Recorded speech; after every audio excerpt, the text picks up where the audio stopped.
Hello বন্ধুরা, দেখো আমরা কৃষ্ণাগের পাটিগণিতের 2.5 চ্যাপ্টারের কয়েকটা অঙ্ক একটু বলছি। আমার আগে যে ভিডিও কৃষ্ণাগের পাটিগণিতের 2.5 আছে সেখানটায় এই অঙ্কগুলো করা নেই, জাস্ট 3টে অঙ্ক। তো অঙ্কগুলো সহজ ছিল বলে আমি ওখানে করছিলাম না, কিন্তু অনেকেই এখন বলছে, তোমাদের রিকোয়েস্ট করছে যে এই অঙ্ক 3টে একটু করে দেওয়ার। তো সেই অঙ্ক 3টে আলোচনা করছি। কোশ্চেন নাম্বার 22, কোশ্চেন নাম্বার 25 এবং কোশ্চেন নাম্বার 28, 3টে অঙ্ক। তো দেখো প্রথমে আমরা 22-এর অঙ্কটা করি।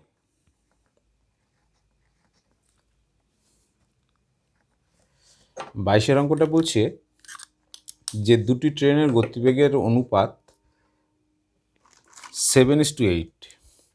দ্বিতীয় ট্রেনটি 5 ঘন্টায় 400 কিলোমিটার গেলে প্রথম ট্রেনটি ঘন্টায় কত কিলোমিটার যাবে সেটা বের করতে বলছে। তা দ্বিতীয় ট্রেনটি 5 ঘন্টায় যায় 400 কিলোমিটার, তাহলে লিখি দ্বিতীয় ট্রেনটি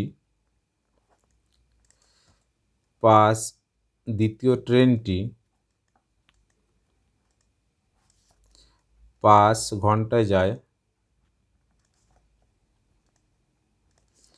400 কিলোমিটার,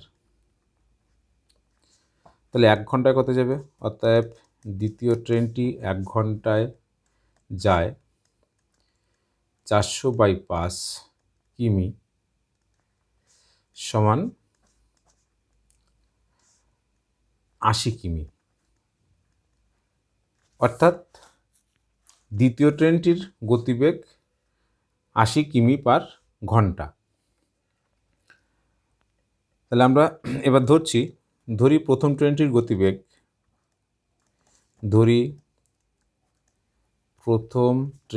গতিবেগ,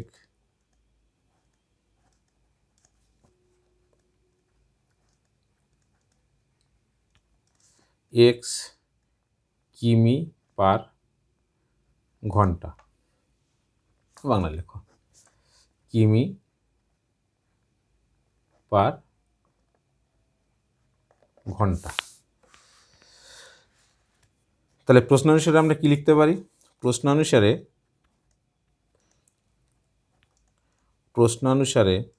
আমাকে কি দেওয়া আছে? প্রথম এবং দ্বিতীয় ট্রেনের গতিবেগের অনুপাত 7:8।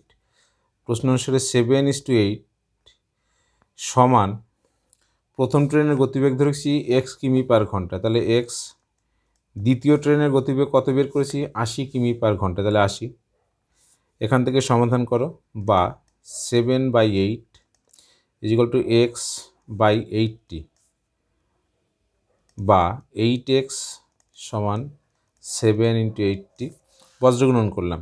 অতএব x = 7 × 80/8, এটা কাটলে হয় 10 সমান 70। তাহলে উত্তর কী লিখবো আমরা? এই যে x = 70 বেরোলো, যেটা আমরা ধরেছিলাম প্রথম ট্রেনটির গতিবেগ, আর আমাকে যেটা জানতে চেয়েছে প্রথম ট্রেনটির গতিবেগ কত, সেটা বেরিয়ে গেল। তাহলে অতএব প্রথম ট্রেনটির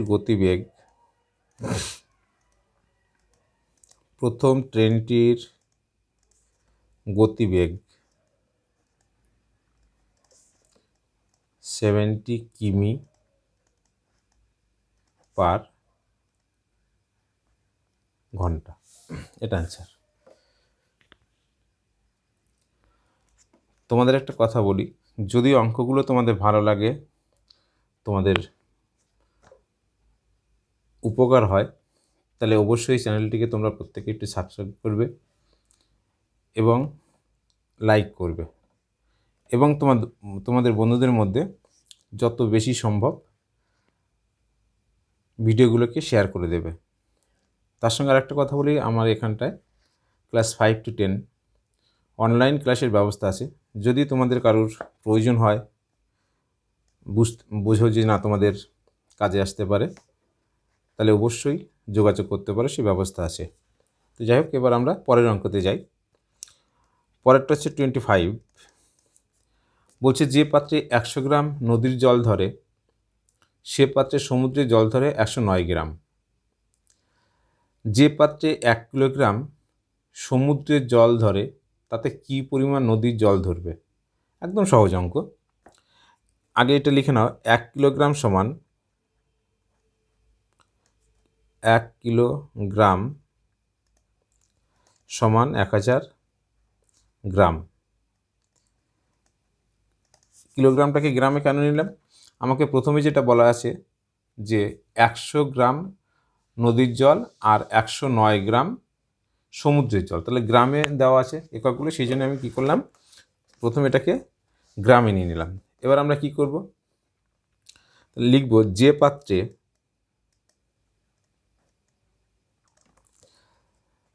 109 গ্রাম সমুদ্রের জল ধরে, সমুদ্রের জল ধরে সেই পাত্রে নদীর জল ধরে 100 গ্রাম। বাংলা লিখো 100 গ্রাম। অতএব যে পাত্রে 1 গ্রাম সমুদ্রের জল ধরে সেই পাত্রে নদীর জল ধরে 100/109 গ্রাম। অতএব যে পাত্রে 1000 গ্রাম সমুদ্রের জল ধরে সেই পাত্রে নদীর জল ধরে 100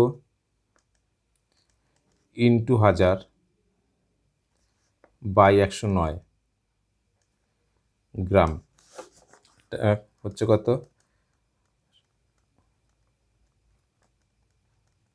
1,00,000/109 গ্রাম। এবার এটাকে ভাগ করো, ভাগ করলে কত হয় দেখো, 109 2 3 4 5, 100-র মধ্যে জানা 1000-এর মধ্যে গেলে পরে যাচ্ছে কবার যাবে, 9 বার। 9 বার হচ্ছে 981, বিয়োগ করলে হচ্ছে 9 1 আছে কত, 10 হবে, 9 হাতে 1 8 1 9 আছে কত, 10 হবে 1, মিলে গেল। পরের শূন্য নামলো, 190 একবার যাবে, 109 বিয়োগ করলে 81, পরের 0 নামালাম, 7 বার যাবে, 7 বার মানে হচ্ছে 7 নং 63, 3 হাতে 6 63, 7 অক্ষে 7, 7 আছে কত, 10 3 আছে কত, 10 হবে 7, হাতে 1 6 1 7 আছে কত, 11 হবে 4, 7 আর 1 8 মিলে গেল। তাহলে এটা কত হচ্ছে, 47/109। এটা সমান হচ্ছে 197/109 গ্রাম। এটা অ্যান্সার। অর্থাৎ কী লিখবে তাহলে, যে পাত্রে, উত্তর অ্যান্সার লিখবো আমরা, যে পাত্রে 1 কিগ্রা সমুদ্রের জল ধরে, সমুদ্রের জল ধরে সেই পাত্রে 917/109 গ্রাম নদীর জল ধরবে। এটা অ্যান্সার। এবার আমরা যাচ্ছি পরে যে অঙ্কটা বললাম, 28 দাগের অঙ্কটা। 28 দাগের অঙ্কটা বলছে বাতাসে 4 ভাগ নাইট্রোজেন ও 1 ভাগ অক্সিজেন আছে। মানে মোট যে বাতাসটা, সেই বাতাসটার মধ্যে 4 ভাগ আছে তোমার নাইট্রোজেন আর 1 ভাগ আছে অক্সিজেন। সম পরিমাণ নাইট্রোজেন ও অক্সিজেনের ওজনের অনুপাত 7:8। মানে একটা নির্দিষ্ট পরিমাণ যদি আমরা বাতাস ধরি, ভুল বললাম, সম পরিমাণ নাইট্রোজেন ও অক্সিজেনের ওজন অনুপাত, মানে একই পরিমাণ যদি নাইট্রোজেন এবং একই পরিমাণ অক্সিজেন ধরি, তাহলে তাদের ওজনের অনুপাত হচ্ছে 7:8। তাহলে আবার প্রথম লাইনে খেয়াল করো, কি বললাম? প্রথম লাইনে বলেছি মোট বাতাসের 4 ভাগ হচ্ছে নাইট্রোজেন আর 1 ভাগ হচ্ছে অক্সিজেন, কিন্তু সম পরিমাণ নাইট্রোজেন এবং অক্সিজেনের ওজনের অনুপাত 7:8। তাহলে আমরা যদি ধরি, এইভাবে তোমাদেরকে বোঝাই, তাহলে দেখো তো একটু সুবিধা হয় কিনা। এটা নাইট্রোজেন সম পরিমাণ, এটা অক্সিজেন। এই নাইট্রোজেন এবং অক্সিজেনের পরিমাণের অনুপাত হচ্ছে কত? 7:8। কিন্তু বাতাসে যে পরিমাণ নাইট্রোজেন আছে, অর্থাৎ আমরা যদি এইটার এরকম বড় করে বৃত্তাকারে বোঝাই, এইটা যদি নাইট্রোজেন হয়, বাতাসে টোটাল নাইট্রোজেনের পরিমাণ, তাহলে এই যতটা নাইট্রোজেন আছে তার 4 ভাগের 1 ভাগ আছে,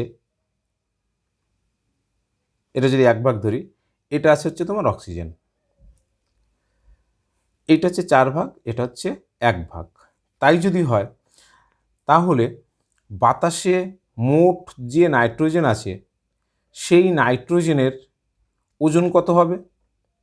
সেই ওজনটা বের করতে গেলে পরে আমরা এই যে অনুপাত দেওয়া আছে, সেই অনুপাত দিয়ে আমরা যদি 4কে গুণ করি, তাহলে আমরা বাতাসে মোট যে নাইট্রোজেন আছে তার ওজন পাবো।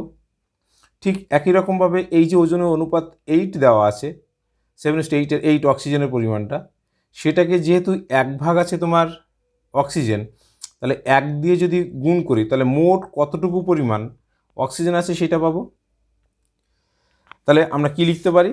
আশা করি একটু তোমাদের ঢুকে মাথায় এসছে। আমরা অঙ্কটা করি, তাহলে আরও ভালো করে বুঝতে পারবে। ধরি অনুপাতের সাধারণ সংখ্যা, ধরি অনুপাতের সাধারণ সংখ্যা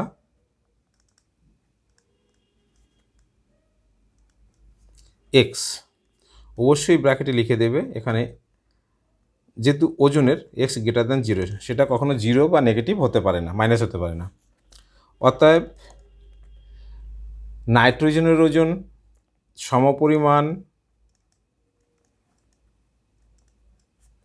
সমপরিমাণ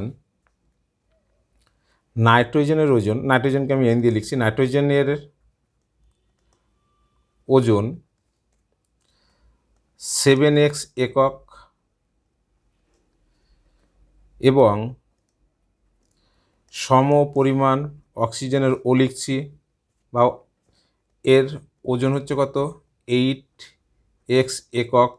যেহেতু এখানে কোনো একক দেয়নি, অনুপাত তার একক থাকে না, সেই জন্য আমরা একক কথাটা শব্দ ব্যবহার করছি, কোনো নির্দিষ্ট একককে লিখছি না। যখন কোথাও কোনো অঙ্কে তোমাদের নির্দিষ্ট করে কোনো একক দেওয়া না থাকে, তখন সংখ্যার পাশে একক শব্দটা লিখতে হয়। তো যাই হোক, তাহলে সমপরিমাণ নাইট্রোজেনের ওজন হচ্ছে 7x একক এবং সমপরিমাণ অক্সিজেনের ওজন হচ্ছে 8x একক। আমাকে নাইট্রোজেন আছে কত ভাগ বলছে বাতাসে? 4 ভাগ। অক্সিজেন আছে কত ভাগ বলছে? 1 ভাগ। তাহলে আমরা লিখতে পারি বাতাসে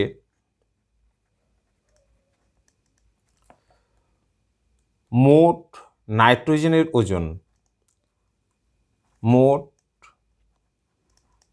নাইট্রোজেন এর ওজন কত ভাগ নাইট্রোজেন? 4 ভাগ। সমপরিমাণে কত আছে? 7x একক। তাহলে মোট 28x একক হচ্ছে তোমার নাইট্রোজেনের ওজন মোট বাতাসে, এবং বাতাসে মোট অক্সিজেনের ওজন, অক্সিজেনের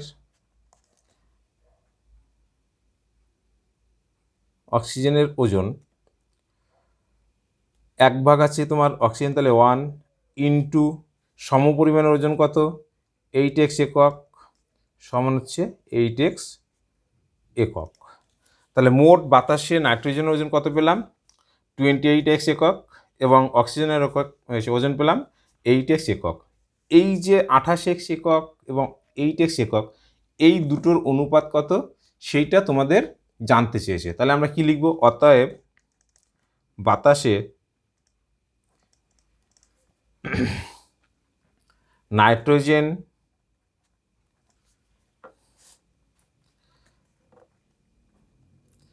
অর্থাৎ বাতাসে নাইট্রোজেন ও অক্সিজেনের ওজনের অনুপাত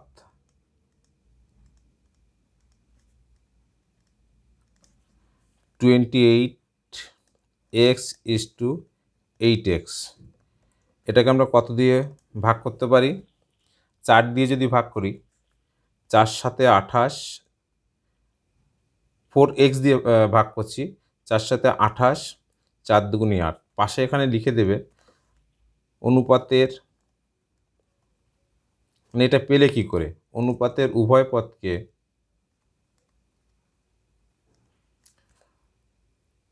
4x দ্বারা